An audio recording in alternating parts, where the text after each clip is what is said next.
Hola, hola, este es el día que ha hecho el Señor. Nos alegraremos y nos gozaremos delante de Él. ¿Cómo están, familia?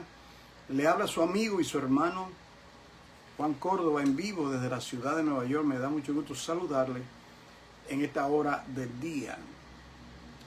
Continuaremos pues con nuestros cursos de capacitación ministerial y estaremos... Esta sí es otra gran aventura en el estudio de las Sagradas Escrituras. Me place anunciarles que a partir de estos momentos estaremos, que creo que esto va a tomar quizás un año más, estudiar todas las cartas del apóstol Pablo.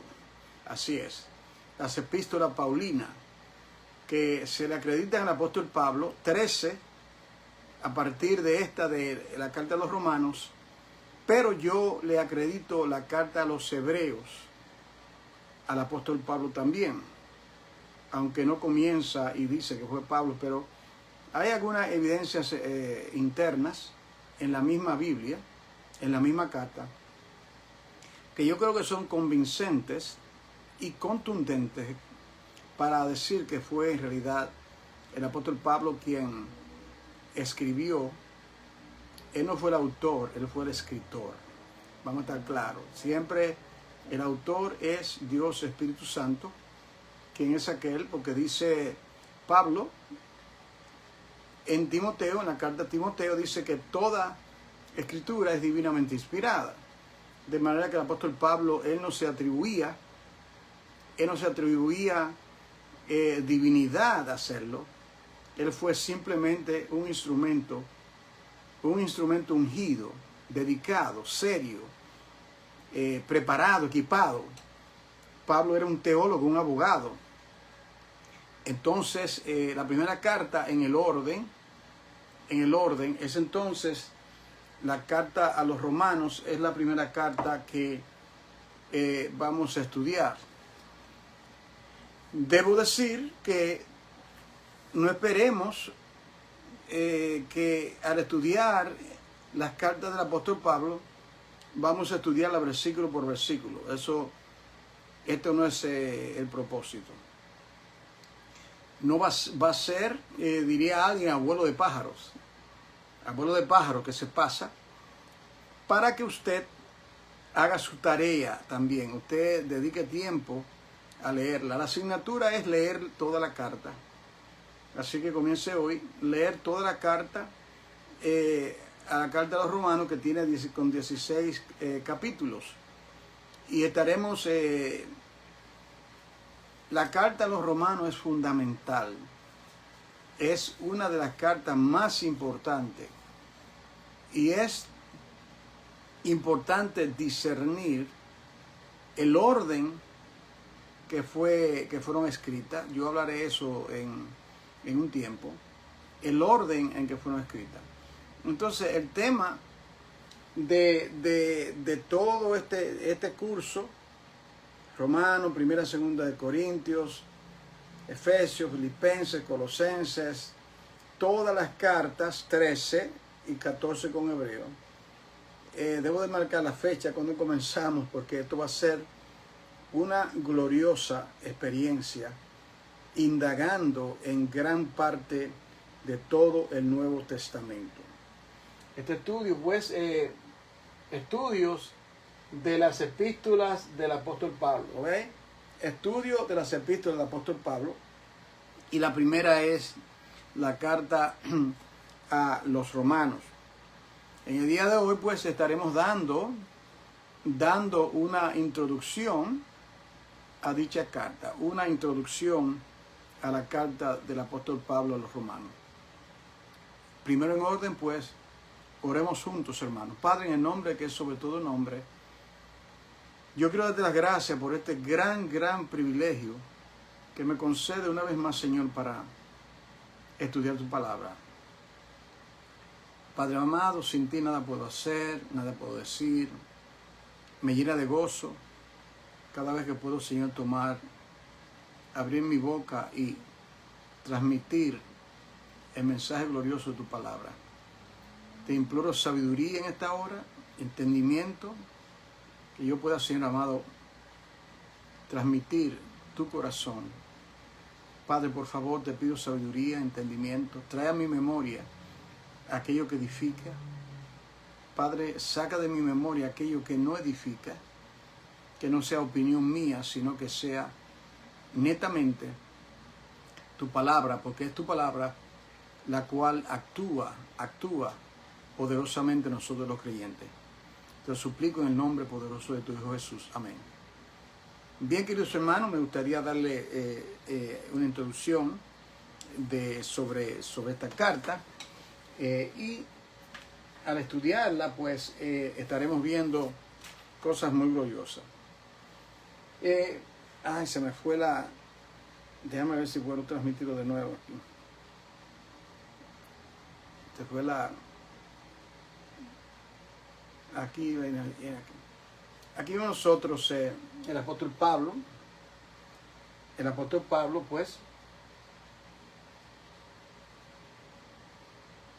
siervo, ¿no? Hecho siervo. Aquí tiene tu Biblia abierta en Romanos capítulo 1 para que iniciemos, ¿verdad? Dios te bendiga, Nilda Hernández, Dios te bendiga, Maricho Escalera en Nueva York, Nilda Hernández, no sé dónde está, en Puerto Rico acá, la hermana Blanco en otras partes. Vamos a comenzar a estudiar las epístolas del apóstol Pablo una por una. Hoy es la introducción a la carta de los Romanos. Tenga su Biblia abierta a la carta de los Romanos, capítulo 1. Dice aquí Pablo, las cartas en los tiempos bíblicos se firmaba al principio. Cuando nosotros escribimos una carta, lo hacemos al final, ¿no es cierto? Al final ponemos cariñosamente fulanos de tal, fulana de tal. En los tiempos bíblicos, por eso usted ve que ellos ponen el nombre. Pablo, no te es siervo, la palabra griega siervo, doulos, significa esclavo. Pablo se identifica como siervo, esclavo de Jesucristo, llamado a ser apóstol, llamado a ser, no lo era. Oiga bien, no se autodenominó. Muchos hoy se llaman apóstoles. Ellos mismos se bautizan con el nombre de apóstol.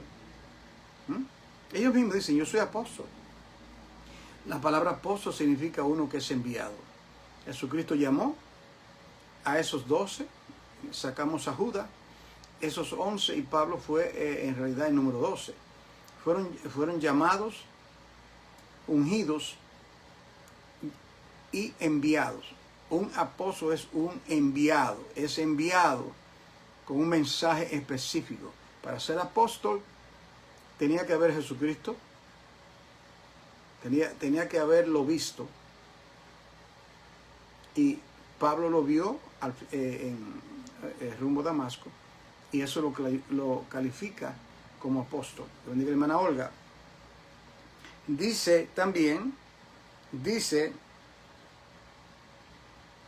llamado a servir, ¿lo veis?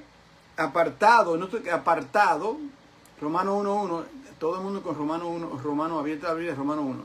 Apartado, separado para el Evangelio. Separado para el Evangelio. La palabra evangelio significa buenas nuevas, noticias angelicales. Note que en la palabra evangelio, note la palabra ángel, evangelio. Usted nota ángel, que viene de arriba, noticias que vienen de arriba. Dios toma la iniciativa de venir al hombre, de rescatar al hombre, de sacarlo de su pecado. Dios toma la iniciativa en la salvación de los hombres. Entonces dice también aquí, usted puede ver aquí, está tomando algunas notas, también dice llamado a servir. Si dice que es llamado a ser siervo, es llamado a servir. También dice que separado para servir, separado para el Evangelio.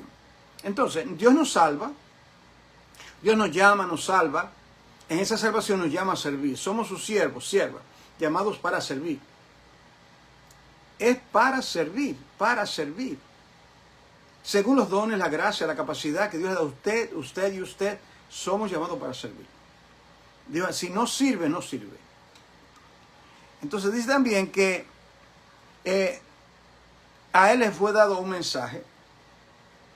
¿Cuál fue el mensaje? El mensaje del Evangelio.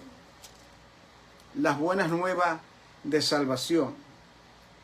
Okay. Entonces, también vemos aquí que en esta parte, en el Evangelio de los Romanos, el Espíritu Santo lo inspira para él escribir las grandes verdades del Evangelio. De todas las epístolas del apóstol Pablo, esta es la más teológica, es la más sistematizada.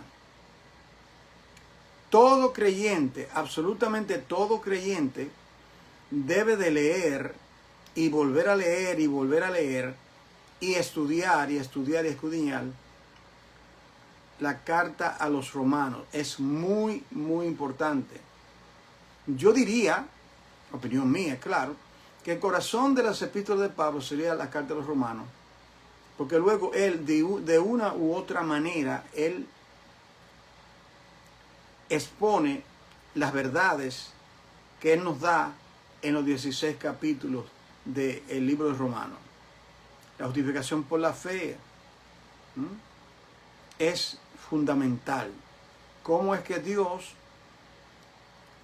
que está airado, puede el hombre llegar a ser parte de su familia?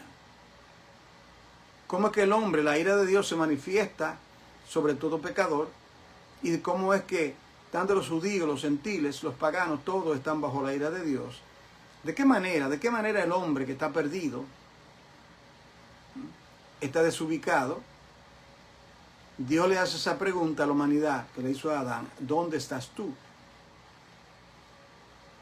¿Dónde estás tú? Dios sabía dónde estaba. No él sabía que estaba en el huerto. ¿Dónde estás tú espiritualmente hablando? Hay solamente dos posiciones: o en Cristo o en tu pecado. O eres hijo de Dios o eres hijo de Satanás. O eres simiente de Dios o eres simiente de Satanás. O estás nacido de nuevo o no estás nacido de nuevo. Vas rumbo a la salvación eterna o a la perdición eterna. Solamente dos posturas, no tres. Entonces ahí vemos esta parte. También, déjame ver si lo veo, no. Solamente ahí lo quería ponerle esto.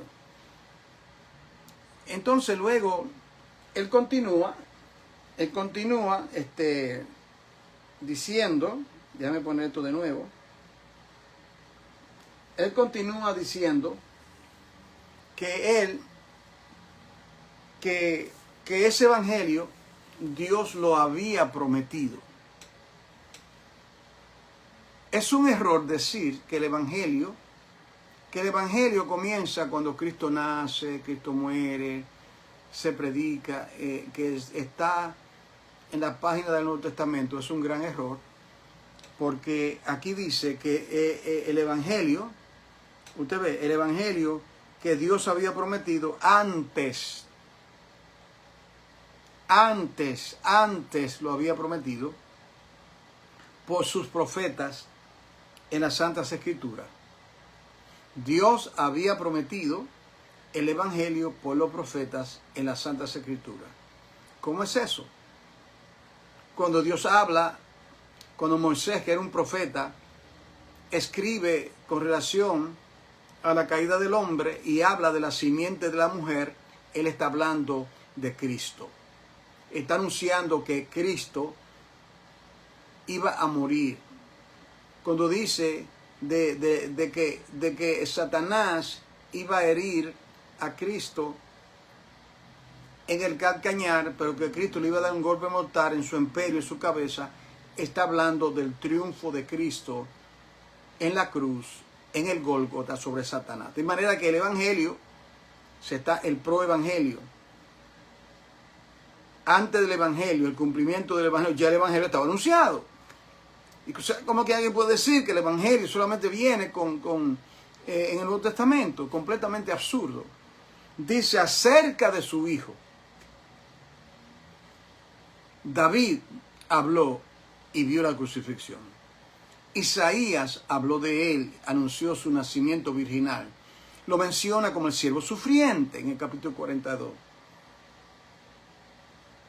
Lo menciona su nacimiento virginal, capítulo 7. Su reino milenial en los capítulos 65 y 66 de Isaías. Es decir, que estaba anunciado. Daniel habla de él, la piedra que hiere la estatua. Los profetas habían anunciado el Evangelio. El Evangelio, una promesa anunciada por medio de los profetas. ¿Podía ser salvo alguien solamente leyendo el Antiguo Testamento? Absolutamente. ¿Cómo fueron salvos?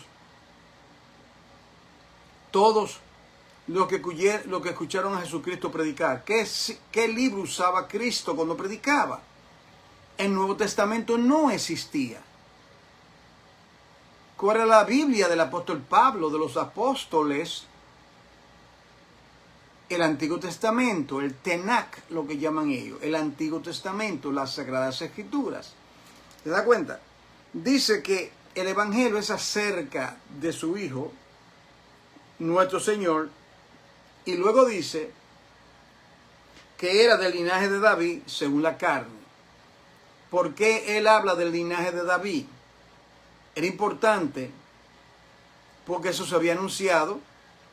He aquí un vástago que brota del tronco de Isaí. Isaí era el padre de David, un vástago. Y habla de ese vástago, ese retoño, que era David según la carne, que era de la tribu de Judá, que era rey de Israel, y Cristo, y habla que él se iba a sentar en el trono de David eternalmente.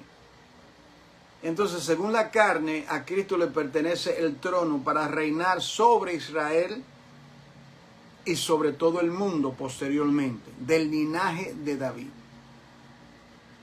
Dice que fue declarado hijo de Dios con poder, según el Espíritu Santo, por la resurrección de entre los muertos. La resurrección de entre los muertos había sido anunciada en el Antiguo Testamento también. No dejará que tu santo vea corrupción. No dejará que tu ungido vea corrupción. Eso está en el Antiguo Testamento. Ahora yo quisiera ahora dictarle un bosquejo de toda la carta y luego continuaremos, como si fuese un bosquejo. En el capítulo 1, del 1 al 17, está la introducción, está la salutación. Pablo saluda a los santos en Roma, desde el capítulo 1, versículo 1 al versículo 7. Él hace una explicación en el versículo 8 de cómo él quería ir a Roma, que él quería predicar allá, que se da la explicación a los hermanos, porque Pablo no había llegado. Pablo siempre decía que iba a ir a Roma. Iba por todas partes, pero lo anhelaban la iglesia, que él no fundó la iglesia de Roma. Él no la fundó, él no fue que se plantó esa iglesia. Entonces, los eruditos, los estudiosos de la Biblia dicen que en el día de Pentecostés, ustedes saben que habían miles y miles de personas de la diáspora que habían sido esparcidos hasta el Imperio Romano, y dice en el libro de los Hechos que habían cristianos que procedían de Roma, entre ellos estaba Aquila y Priscila, y que algunos de ellos fueron los que comenzaron a ser esparcido la persecución que hubo en Jerusalén, y que también el emperador, por su persecución, hizo que muchos de estos creyentes fuesen esparcidos. ¿Qué harían ellos con esa salvación tan grande? Comenzaron a predicar en Roma.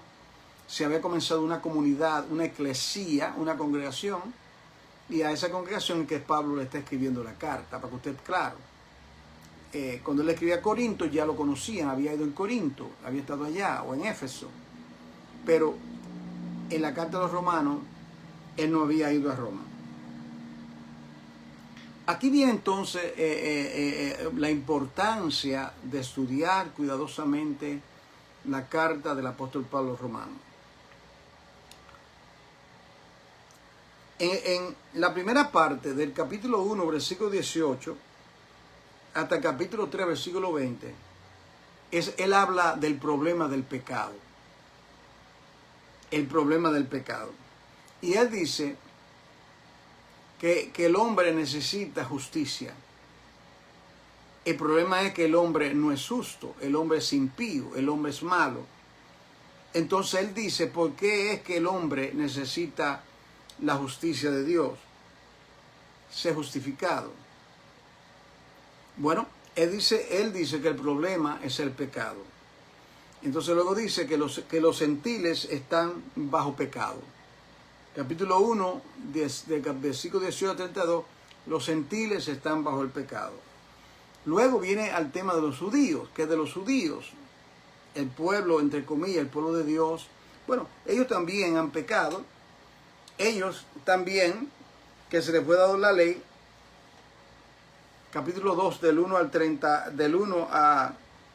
del capítulo 2 hasta el capítulo 3, versículo 8, él habla que también los judíos, a quienes Dios les dio la ley, ellos tuvieron el privilegio de recibir la ley con el fin de que ellos comunicasen ese legado a las naciones circunvecinas. Ellos fracasaron, ellos también están bajo condenación. Y luego él dice, en capítulo 3, versículo 9 al 20, bueno, por cuanto todos pecaron, judíos, gentiles, todo el mundo, todos pecaron y están destituidos o desprovistos de la gloria de Dios. La gloria de Dios es Jesucristo. No tienen a Cristo, no tienen la gloria, no ven gloria. No ven gloria en nada. La otra parte es el pecado. Bueno, el hombre ha pecado. ¿Qué necesita el hombre? Salvación. Entonces, la salvación se puede definir cuando Dios le imputa justicia al hombre por medio de Cristo. Dios le atribuye justicia por medio de la muerte de Cristo. Es una justicia que el hombre no puede proveer. Es una justicia que el hombre no tiene. Es una justicia foránea, que viene de otro lado, viene de parte de Dios. El hombre no se puede salvar a sí mismo. El hombre no se puede justificar a sí mismo. Todos están bajo la ira de Dios. Todos han pecado contra Dios. No hay ni siquiera uno. Todos a una se fueron. Sepulcro abierto es su garganta, dice la palabra. Entonces, en el capítulo 3, versículo 21 en adelante, él explica lo que es la justificación. Explica lo que es la justificación. En el capítulo 4, él toma el ejemplo de Abraham para explicar lo que es la justificación. Abraham era un pagano que vivía en Ur de los Caldeos. Abraham, igual que su padre y su familia, eran idólatras, lo dice la Biblia. Dios llama a Abraham, lo llama, la fe viene por el oír, él oye, y se hace la pregunta el apóstol Pablo, ¿cuándo fue Abraham justificado por la fe? ¿Antes o después de ser circuncidado? La respuesta es, Abraham fue justificado por la fe antes de ser circuncidado, para probar que no fue por la obra de la circuncisión, algo que Dios estableció para el pueblo hebreo como señal del pacto, pero él lo justificó, creyó, Génesis 15, a Abraham, a Dios, versículo 8, y le fue contado por justicia. Abraham no obró, Dios lo justificó por la fe. Eso está ahí, eso es el Evangelio. Eso es el Evangelio, es lo que dice que el Evangelio fue prometido por los profetas en el Antiguo Testamento. Ahí está. Claramente Abraham fue justificado por la fe antes de cometer una sola obra. Espero que esté claro, ¿verdad? Fue justificado por la fe antes de cometer una obra. Es decir, que todo ser, toda persona que es salva tiene que seguir el ejemplo de Abraham. Toda persona salva tiene que seguir el ejemplo de Abraham. ¿Cuál es el ejemplo de Abraham? Que oyó la palabra de Dios, Dios le dio fe, le dio arrepentimiento y se tornó a Dios y dejó su pecado. Entonces, en el capítulo 5, Pablo explica la experiencia de ser justificado. Él se explica, se ilustra y luego dice, ¿tú quieres saber lo que es en realidad la experiencia de la justificación? Y en el capítulo 5, él lo explica. También la experiencia está ahí. Una vez que salimos del pecado, experimentamos la salvación, viene ahora lo que es la santificación. Cómo Dios nos imparte justicia, santificación. Eso está del capítulo 6 hasta el capítulo 8 de la carta a los romanos. Estoy dando un bosquejo completo como introducción a la clase de hoy, la primera clase. Entonces en el capítulo 6, ok, ya yo he salido del pecado, dice Pablo. Ya Dios me ha imputado su justicia. Ya la justicia de Cristo que no tenía, Dios me la acredita de tal manera que Él me ve a mí justificado, cubierto bajo la justicia de Cristo que no tenía, que no podía tener, que no había manera de poder obtenerla. Totalmente por su gracia, por la fe, hemos sido justificados. Entonces, ahora viene la santificación, y en la santificación, en el capítulo 6, aquí está nuestra nueva postura, una nueva posición. En el capítulo 6, el nuevo hombre.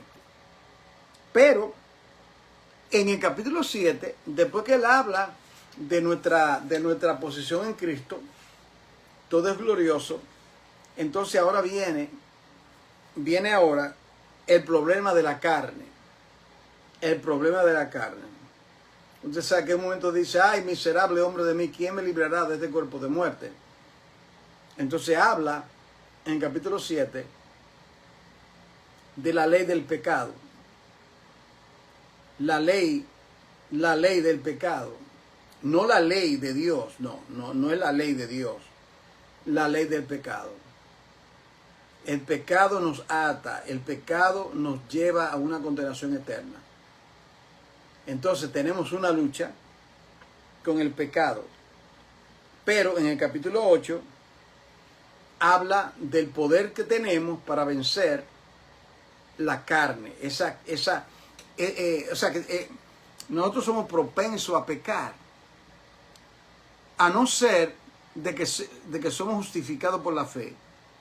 A no ser que tenemos el poder del Espíritu Santo, dice, oh, miserable hombre de mí.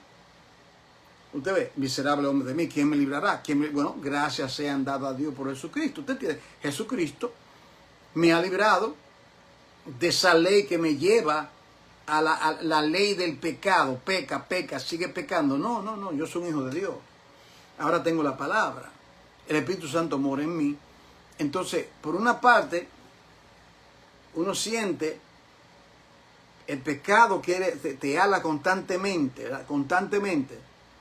Pero ya, por cuanto está en Cristo, ya este cuerpo no tiene que responder a los deseos de la carne. Porque hay un poder superior que actúa en nosotros.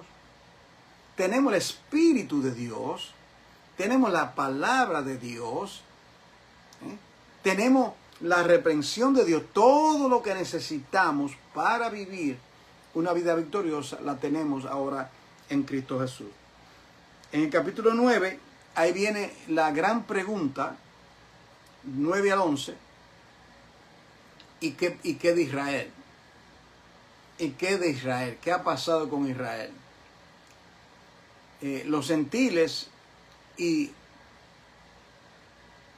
los judíos que se habían tornado al Mesías, al ver que la mayoría de ellos no habían aceptado el Mesías, y al ver que miles y miles de gentiles sí lo aceptaban, ellos sentían gran dolor en el corazón. Y Pablo, en el capítulo 9, 10 y 11, habla de la situación de Israel. Y él, para sintetizar, él dice, ¿ha desechado Dios a Israel, el cual escogió? De ninguna manera. Si se hace esa pregunta hoy, 2000 años después de la carta del apóstol Pablo, ¿ha desechado Dios a Israel? Respuesta, en ninguna manera. En ninguna manera. A través de todos los años, usted ve lo que está pasando ahora mismo. Naciones que quieren destruir a Israel con bombas, cada cosa. Ese gran gigante que es Irán, no ha podido con una nación muy pequeña, Israel. Es más que bombas, poder político, es que Dios, por cuanto Dios tiene propósito para la humanidad y también, y por ende, por Israel, porque Israel tiene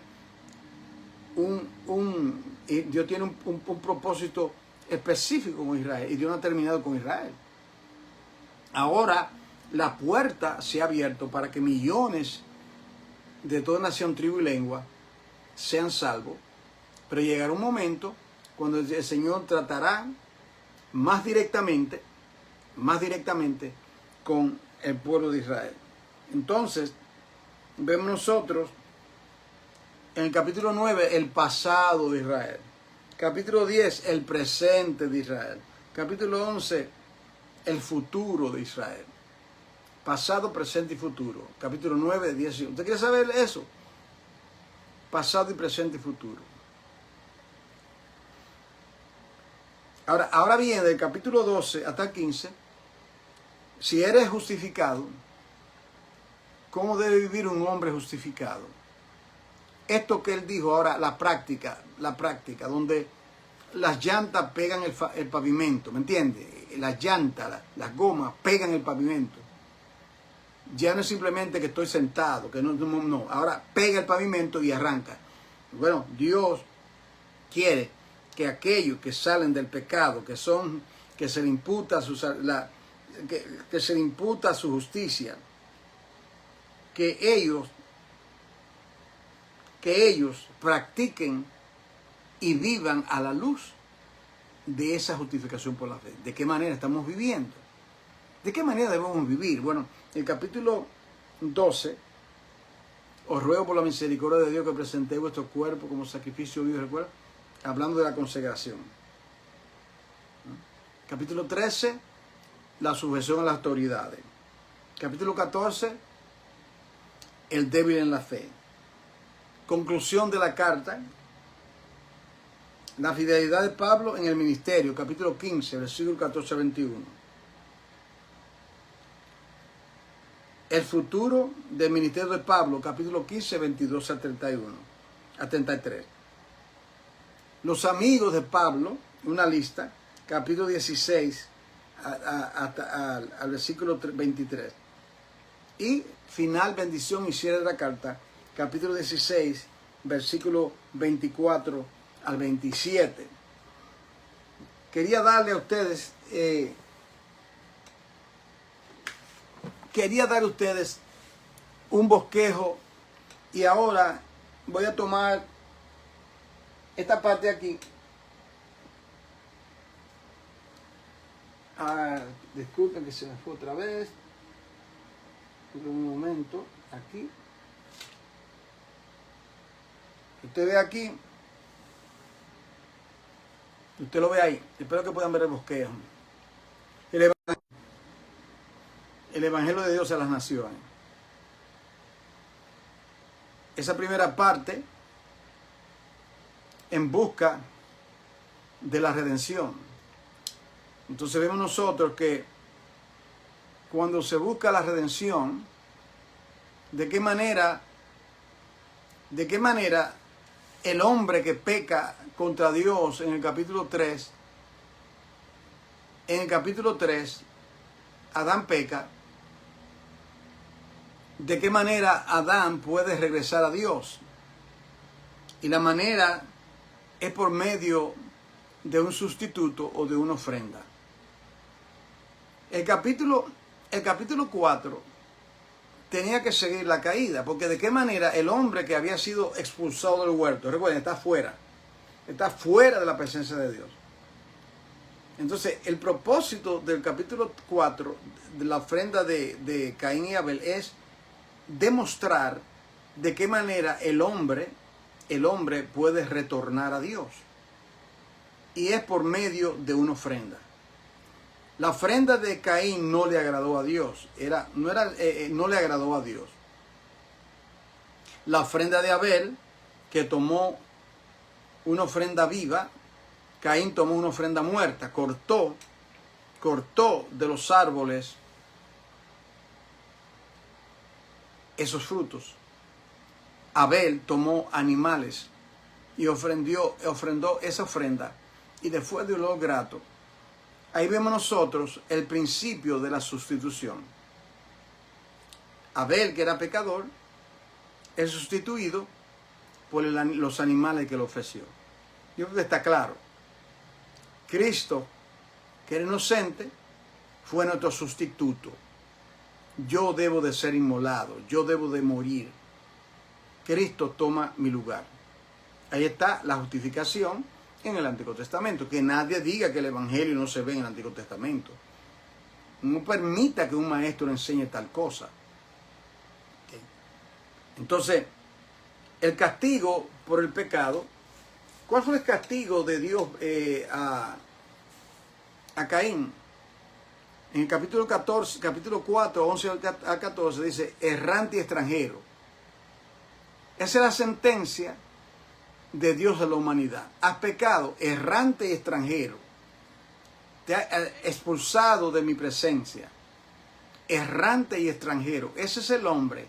El hombre sin Cristo es errante. De aquí para allá, errante. No tiene sentido de propósito.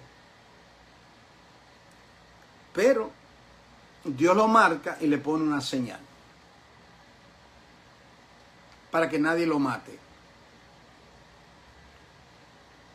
Esa señal, esa marca, la tiene todo creyente una vez que es justificado por la fe.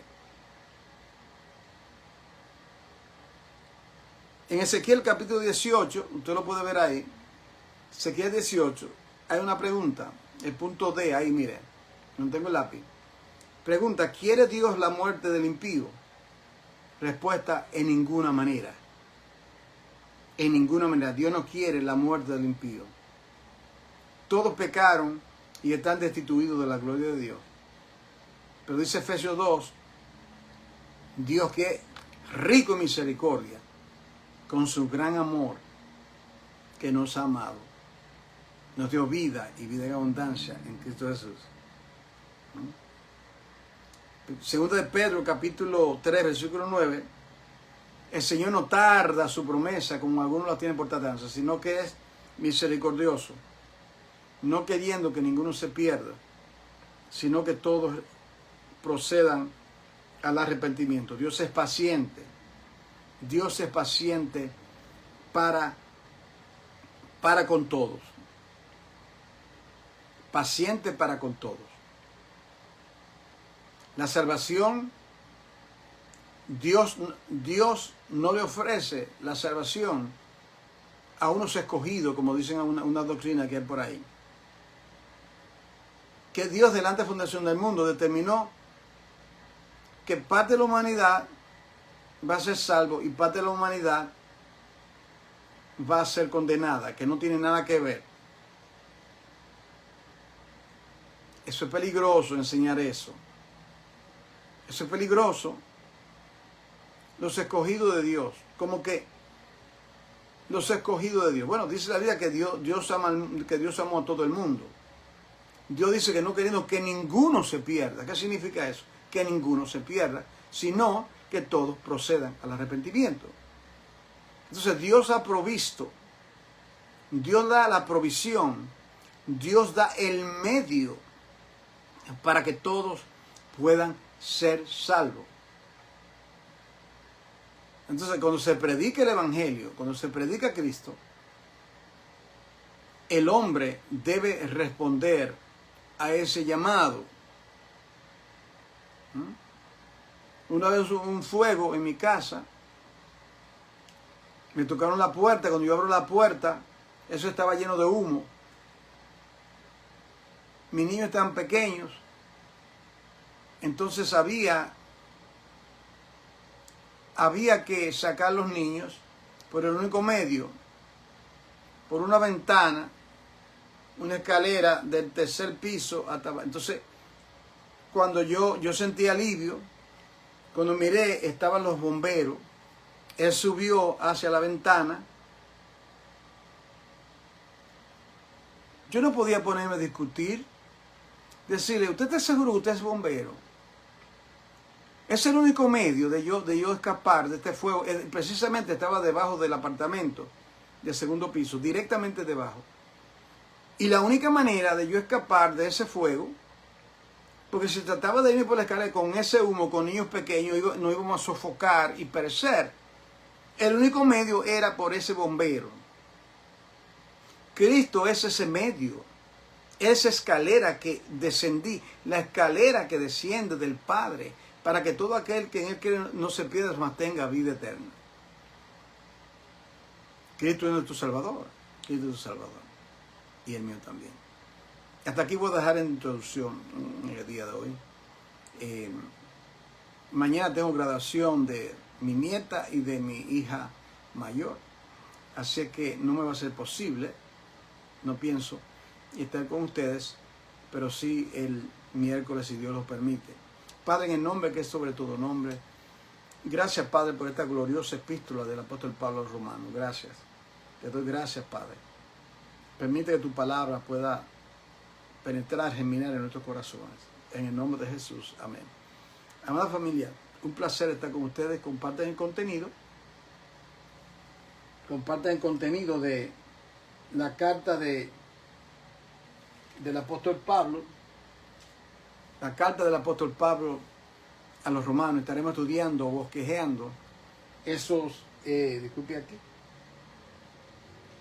Estaremos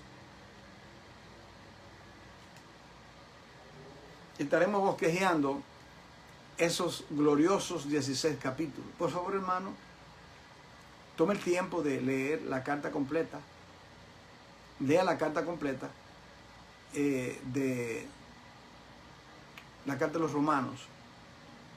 Vamos a estudiar 14 epístolas. Seguramente, no sé, el tiempo que sea necesario. Si tienen alguna pregunta, siéntanse libre de ponerla en el chat, si hay algo que usted no entiende y yo pueda contestarle.